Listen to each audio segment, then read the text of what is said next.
Muy buenas, alumnos. Pues vamos a comenzar a descubrir y buscar esta proporcionalidad a través de su historia. Vamos a comenzar de distintas partes del mundo. Nuestra primera parada de este viaje va a ser en África. En África se descubrieron estos dibujos que vemos aquí, que son dibujos que tienen propiedades geométricas y que se usaban en aquel entonces las tribus para contar cuentos o fábulas. A continuación vamos a ver uno de ellos que se llamaba el conejo Sambalú.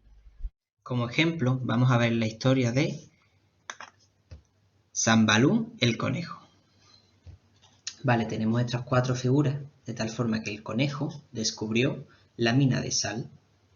¿Qué ocurrió? Que cuando la descubrió, el resto de animales querían quedarse con ella.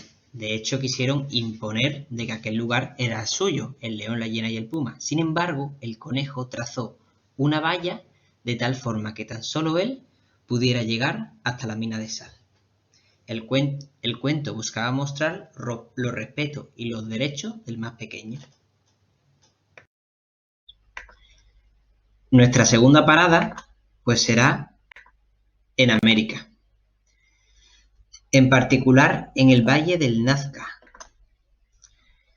En el Valle de Nazca se descubrieron estas líneas que se llaman líneas de Nazca y que se tratan de unos geoglifos, ¿vale? Como veis aquí tienen alguna forma de animal y lo que me gustaría que investiguéis son cuáles eran cómo pudieron hacer o cómo se cree que pudieron hacer estos dibujos en tan gran escala y que no fuera demasiado desfigurado y cuál se cree que era el uso que se le daba, si era uso espiritual o cuál era, ¿vale? Vemos aquí un ejemplo de que nosotros en papel pues sí podríamos hacerlo uno de estos dibujos, ¿vale? Lo podéis intentar y me lo enseñáis, estos dibujos que vemos aquí a la izquierda, de tal forma que guardaría una proporción, pero claro, ellos no tenían un papel, no serían súper gigantes que pueden hacer todo esto. Por tanto, os planteo que investiguéis y le echéis un vistazo a estas preguntas que os he mencionado y os he propuesto en la diapositiva anterior. Nuestra tercera parada pues será en Egipto. En Egipto ha habido mucha controversia, puesto que hay una gran exactitud, en particular en la construcción de las pirámides, y sin embargo no tenían medios y hasta hace poco no se ha podido pensar cómo han podido construir estos tres edificios tan grandes con esa exactitud y tan poco margen de error. Quiero también que investiguéis cuáles han sido las distintas teorías y cuáles son las últimas hipótesis que se han considerado acerca de la construcción y sobre todo de la posición de estas tres pirámides que vemos ahí. Vale, a continuación, pues vamos a ver a continuación el siguiente vídeo, a partir del cual quiero que realicéis algunas actividades. El último concepto es la armonía de las proporciones, donde la figura debía tener un acorde perfecto entre sus partes y el puño es el módulo regulador.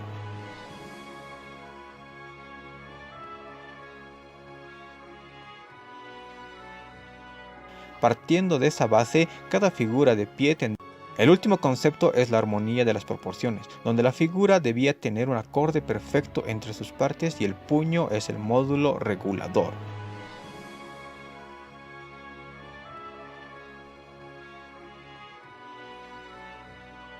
Partiendo de esa base, cada figura de pie tendría una altura de 18 cuadrados desde los pies hasta el nacimiento del pelo y distribuidos de la siguiente manera. 2 para el rostro, 10 desde los hombros hasta la altura de las rodillas y los 6 restantes para las piernas y los pies. Nos damos cuenta que la cuadrícula sirve para localizar y dar tamaño a diferentes partes del cuerpo, como por ejemplo, el ombligo está a la altura del 1/10 cuadrado y los pies de Esiré ocupan 3 espacios. Vale, pues las actividades que os propongo a partir del vídeo, si queréis ya le doy para atrás, es que realicéis en una hoja de cuadro, si no tenéis os la prestáis a los compañeros mejor, yo he traído unas cuantas, os las dejo ahora para los que no tengáis, y quiero que realicéis un dibujo de una figura, de tal forma que mantenga esa proporción, esas medidas en vuestro cuaderno, lo que hemos visto antes, para la cabeza 2, para el cuerpo tantos cuadritos, con la diferencia de que en los cuadritos que haya dicho en el vídeo, vosotros en vuestra hoja vais a poner 2, ¿vale? Ok, pues ahora cuando termine el vídeo o según cómo vayamos de tiempo, lo hacéis aquí o en casa. Estupendo, pues nuestra penúltima parada será en Mesopotamia. Mesopotamia os sonará puesto que lo habéis visto en el año pasado, en primero de la ESO. Fue una de las primeras civilizaciones, le debemos la estructura cuneiforme y estaba entre los, Mesopotamia significa entre dos ríos, puesto que estaba entre los ríos Tigris y el Éufrates. Bueno, pues se descubrió hace poco, en el año 2017, que esta tablilla, que data de unos 3.700 años, pues resultó que tenía que ver con el teorema de Pitágoras, este que hemos visto justo en el tema anterior. Pero hay una mayor exactitud, en esta tablilla se da un menor margen de error que los propios conocimientos que tenemos ahora, puesto que en la tablilla que vemos ahí, la traducción que se le ha dado, han sido, ya lo digo, hace unos pocos de años, son unas dimensiones, pero que se dan en base 60, no en base 10 como nosotros estamos acostumbrados a tratar. Mediante estas distintas proporciones que usaban el teorema de Pitágoras, lo que pasa es que Pitágoras fue posterior con lo griego, pero ya se usaba, como estamos viendo aquí, estas distintas dimensiones se usaron para realizar las pirámides, los palacios y demás. Pues nuestra última parada va a ser en Grecia. En Grecia no vamos a hablar de nuevo de Pitágoras o de la escuela de los pitagóricos, sino que vamos a ver el descubrimiento que dieron con la razón áurea, que es esta que vemos aquí. La razón áurea se trata de, tenemos un plano y hacemos distintos cortes o secciones en los que se da pues una proporción o una relación entre magnitudes.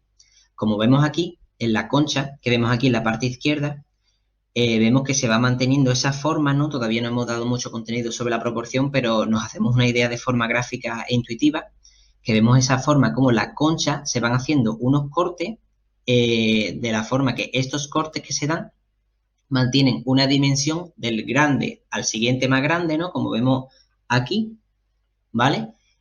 Pues hay una división y se da un número. Ese número, el cual se mantiene en muchísimos ejemplos que vamos a ver a continuación, se llama el número de oro o el número de la belleza, porque se da en todas partes del mundo y fuera del mundo también. Vemos que el Partenón aquí mantiene ese número áureo a la hora de su construcción. Pasando a la siguiente diapositiva, vemos cómo no solo en el propio mundo y además en el arte se usa mucho, vemos ahí el cuadro de la Mona Lisa de Da Vinci, y en la propia galaxia vemos que se da esa forma de las proporciones, además de los huracanes que vemos aquí abajo y en los propios logotipos como es el de Apple.